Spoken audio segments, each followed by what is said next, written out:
Hello everyone, welcome back again to my channel. And again, if you are new here, hi, my name is Annie. And to those of you again who don't know, this channel is all about nursing, my nursing life, my American dream, and everything in between. So if you want to be inspired, motivated, and just even be entertained, then don't forget to hit that subscribe button and let's connect. So it's another RN video for today. I will be sharing with you some tips and tricks, simple tips and tricks on how you can effectively organize your shift. This topic actually is a suggestion from a subscriber, so why not, I thought of why not doing a video on it. But anyway, just to give you an idea, I am a resource nurse working night shift. But sometimes, apart from being the resource nurse, I also handle patients if need be. And of course, it's tough, but I've learned to organize my shift so I can, do the responsibilities of the resource nurse as well as the bedside nurse at the same time. So if you are interested on this topic, then keep on watching. Okay, so by the way, before we start, disclaimer as usual, everything I will be sharing with you is basing on my experiences and what I know. So if we have differences in what I will be sharing with you, then accept the fact that we are all different, of course, isn't it? But of course, we all have different ways on how to organize our shift, how to go on with our routine, how to plan our tasks on that day, and everything that goes on with our shift, basically. Adding to that, of course, different hospitals has different policies and of course different system that they use in their hospital.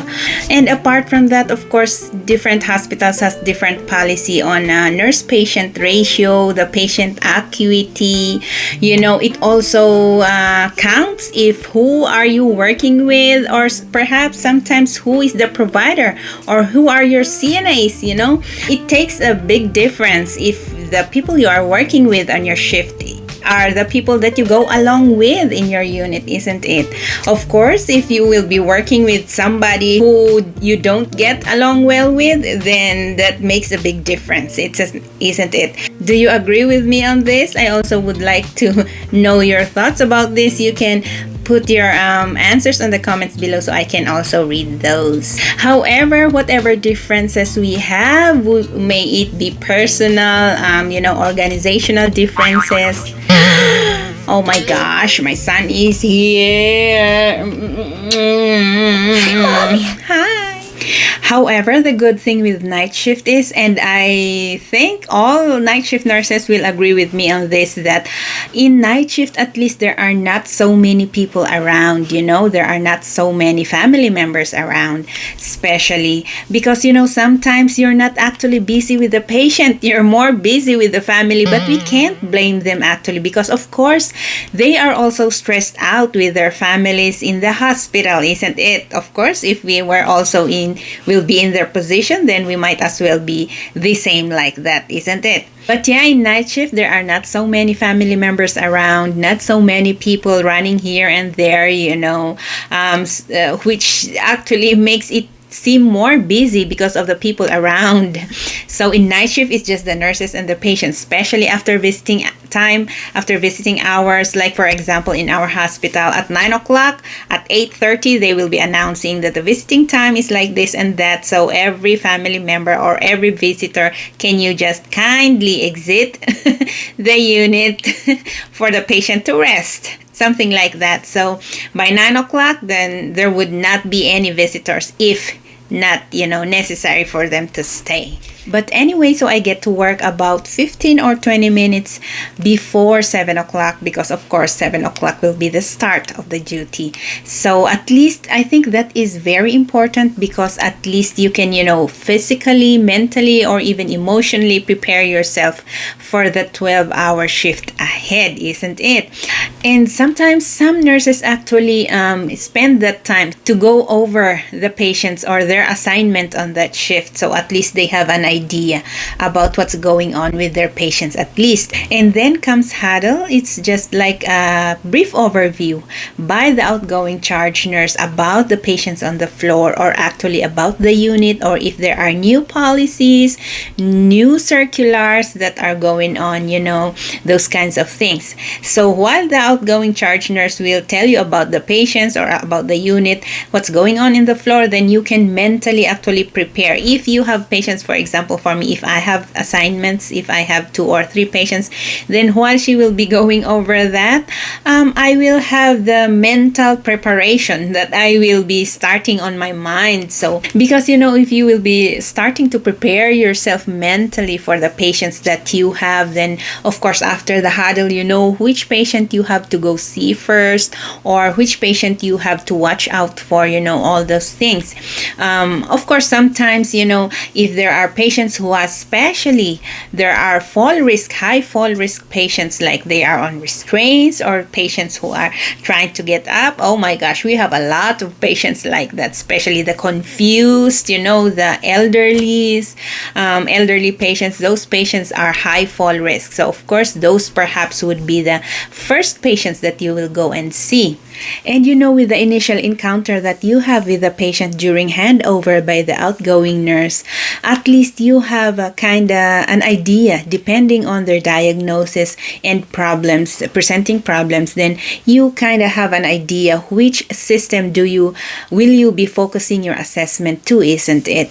So with that initial encounter, by just talking to the patient and looking at the patient firsthand, then you know already where to focus your assessment, isn't it? So of course, with that initial encounter as well, you here we have the whiteboard that of course you have to update your whiteboard. You will do your introduction, all those good stuff, isn't it? So after taking all my handover to all my patients and doing my initial assessment, then of course I will be logging on to my computer already, because in the unit that I'm working at, there are actually computers in the patient's room.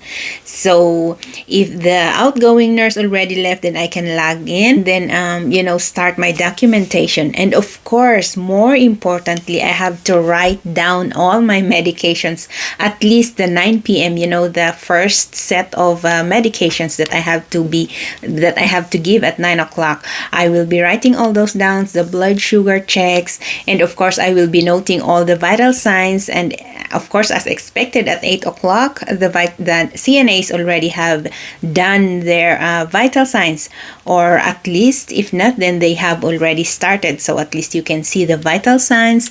If you have to give antihypertensives for patients with high blood pressure, or perhaps if they needed more, all those good stuff. And of course, by your initial assessment, I will be asking already the patient if they want some sleeping medications. Those are actually very, very important, especially the elderlies, I'm telling you. So with that initial encounter, the patient, you already have done, so much for your patient already, assessment and everything. So it is important to write down all the things that you have to do, especially the medications. You don't want to miss anything, especially regarding medications, okay? And after doing all those, of course, writing all your medications and perhaps some tasks that you have to do during the shift, then of course by 8 o'clock, and this is very, very important. So you listen, especially to those who are new here or those who are still to come, it is very, very important to start your med pass early. I think it's general practice here in the US that medication pass is actually acceptable 1 hour before and 1 hour after the scheduled time. So at least by 8 o'clock, you start your medication, especially if you are assigned in a very busy unit. Oh my gosh, you cannot finish. When I was working in the step-down unit, by 10 o'clock, some nurses are still passing their 9 o'clock meds, or maybe at 11 o'clock. Oh my gosh, usually we will be finished at 11:30. Imagine. So if you are assigned in a busy unit of the hospital, then take time. At 8 o'clock you can start already your med pass. By then, at about maybe at least you have an allowance, because the 9 o'clock, the standard time for night medications is 9 o'clock. So at least you have 1 hour allowance before and after the scheduled medication, right?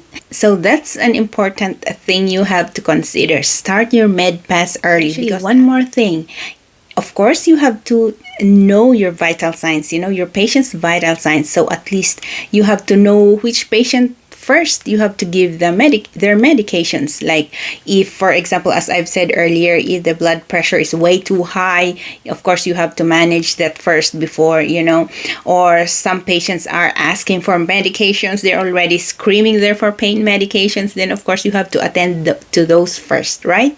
So you have to plan ahead. As I've said, during your initial encounter, you kind of know already which patient will you attend first, isn't it? So anyway, during your med pass, of course, you can already complete your assessment. Doing your assessment takes a lot of time. And sometimes what I do is, especially if the patient will take time to take their medications, then of course I will be doing already my assessment. I will be doing my documentation already. I would not wait until they will be finished, because some patients will be taking their medication so slow that 10 minutes or 20 minutes are already spent, inside the room. So at least within that time, you already have done something in your documentation, isn't it? You have to think of some ways that you can do your documentation at least every here and there, But sometimes if I know that I can't finish the whole basic assessment in that time that I will be giving the medications, at least I will start. Because of course, I will not be going back and changing the times, at least it's still real time. Even if I will continue later, even if I will continue the documentation later, then at least the start time is still the real time that I have assessed the patient, if you know what I mean, Of course, it takes a lot of time, especially if you are new here. But, you will take your time, It's not that easy. But, most of us who are new here in America would not be so familiar with the systems that the hospitals are using here. Sometimes you are familiar, but most of the time it's new to us. So give yourself some time to familiarize yourself with everything. Of course, it takes time.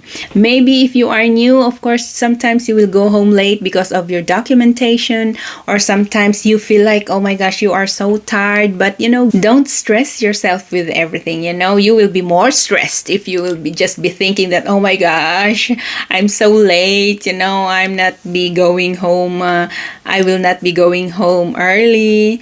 Those kinds of things. Just relax. Of course, you will be having a hang of everything. The system, may it be the system, that routines, or even the procedures that are mostly done in the unit that you will be assigned to. So just relax and give yourself some time, to be familiar with everything in the hospital that you will be working at. So after the med pass, maybe it would be 11 or 10:30 already. So at least you have the time. You sit down, log on to the computer and complete your documentation, or whatever you can do with your documentation. Because it's not just the assessments. There are a lot of things that you have to document. Sometimes nurses think that documentations are more than the things, the practical things that you have to do. But it's like that, really. Documentation is very, very important. And everything that you will do to the patient, you have to document it. May it be assisting them to the bathroom. Sometimes they are very strict with if the patient already had taken a shower, or those kinds of things. So be sure to document those. And of course, INOs, don't forget to document your INOs. And of course, by midnight at night shift, it won't be so busy already. I mean, there's not a lot of medications already by midnight. So, but remember, by the way, if you are new here, please, don't ever hesitate to ask for help. Don't think that you are new, you have to do everything, with your patient. No, you have your CNAs, you have your colleagues, ask for help, you have your charge nurse, ask for help. As a charge nurse, sometimes I'm thinking, oh my gosh, am I the only person here that they can ask for help to? But that's another story. That's another story for charge nurse role. But we're talking about bedside here. So, but anyway, yeah, don't ever hesitate to ask for help. You will be really behind if you will just do everything on your own. It's not that way. You have to ask for help. That's why there's charge nurse, there's your colleagues, there's your CNAs. You have to ask for help. So of course, after everything, then perhaps it would be already 2 or 3 o'clock, and by then perhaps you already had your break, or if not, you go for break. That's another advice. Don't ever forget to go for your break. You are not being paid for those mandatory breaks that you have to take. That's 45 minutes mandatory break each shift, and you are not paid for that, okay? So please go and take your breaks. Some staff, what they are doing actually is just taking their food in their table. Well, that's not advisable, but actually if it's really busy, then you have no choice but to do that. And of course, in the course of the shift, you have to know if there are new orders made to be carried out. And in our hospital that I am working at, we are using the Epic system. So we are lucky because in the brain of the Epic, it will alert you that there are new orders to acknowledge. So at least you will know that there are new orders made by the doctor. So you can act on those. But if the hospital that you are going to work does not use Epic, then you have to know how you would know that there are new doctor's orders so that you won't miss those are very important. Otherwise, by 6 o'clock or 6:30, the doctor would be asking you why these are not done, why these are not done. So you know what I mean. So be sure to check doctor's order that you have not missed anything. And another thing is, and very important, especially on night shift, by morning, 4 o'clock or 5 o'clock, the phlebotomist will be going around to draw bloods. So by 6 o'clock, they would be calling you about critical results. So you have to inform the doctor about those critical results. Don't ever forget that. Of course, that's very important so that they can act on it, And in the hospital that I'm working at, there's a policy actually that we have to call the doctor for all critical results. So you have to know your hospital's policy actually, how you can inform the doctor of critical results and all those good stuff, okay? And another thing, of course, by near end of shift, you have to update your S-bar. I think all of the hospitals here in the US use S-bar for handover, isn't it? So you have to make sure that S-bar is updated before the handover, isn't it? So I think I have discussed already the contents of the S-bar in one of my previous videos, and if you want to watch that, I will be putting the link here or on this side, and I will also be putting it in the description box. So if you want to watch that, you can just check on that, okay?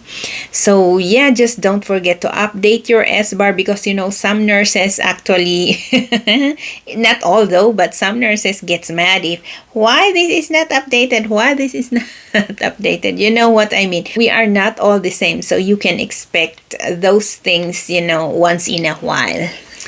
Okay, so by 6 o'clock or 6:30, I would be finalizing all my documentation. I will be reviewing all the documentation that I have to do on the shift. For example, the basic assessments, the education, the care plans, the daily activities, those things. I'm not just sure. I forgot already what else, but I will be reviewing everything. So I will be sure that I did everything everything that I have to do with regards to documentation. And by then, of course, my S-bar would be complete. It would be updated with what latest lab results, vital signs, all those things. And if there are procedures that will be done for the patient the next shift, then those would be written on the S-bar for the day shift to see, So by 7 o'clock, the day shift would be coming for the handover, and I will be ready for those because I already did everything that I have to do, isn't it? So there you go, friends. I don't know if I have discussed everything I have to discuss, but if you think I did not, if you think I missed something, you are all free to tell us, to share us also. Just write them in the comments below, so some also will, some viewers will also read those, and we'll take some ideas from you as well. So there you go, friends, with my video for today, and I hope you have learned a thing or two on this video. And if you did, please don't forget to give it a thumbs up and share it as well.